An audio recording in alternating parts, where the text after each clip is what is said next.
Until I figured out that I could mess with everybody using one simple word. Something.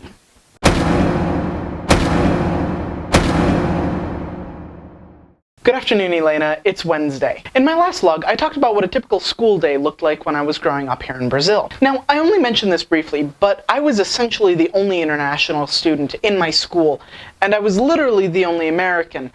There was one other girl that was technically international, but she was from Angola, and she didn't stand out nearly as much as I do with blonde hair and blue eyes, which isn't a terribly common thing here in Brazil, at least in terms of natural hair and eye color. Not to mention, I'm also pretty pasty. So as you can imagine, I kind of stick out in the crowd like a sore thumb, even though I'm not terribly tall. Now, when I first started school, I didn't really speak much Portuguese, so I kind of stood out even more because I was also the kid that couldn't really communicate with anybody. But as I learned more and eventually became fluent in Portuguese, I still attracted a lot of attention in the general student body. It was essentially a weekly occurrence that some kid would come up to me and ask me about being American and speaking English. And there was a time when the following was a nearly daily occurrence. Hey, you're American, right?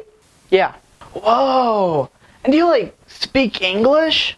Yes. Then they'd usually ask some kind of question about some facet of American culture that they had seen in a sitcom or in a movie. The most common being, hey, do Americans, eat hamburgers and french fries every day? To which, generally, I'd have to explain that, in fact, most people kind of eat what they eat depending on where they're from and what their family heritage is. Not entirely unlike here in Brazil. The end of the conversation would invariably be, hey, can you, say something in English or something? At first, I'd say something really boring, like, the cat is in the tree. Or something really crazy, like, sir, would you kindly please remove these weasels from my face and posterior? Until I figured out that I could mess with everybody using one simple word.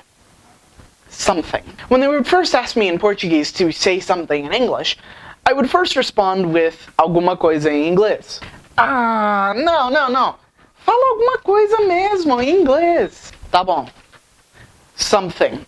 This would get them thinking. They would then ask what something meant. E o que isso significa? Alguma coisa.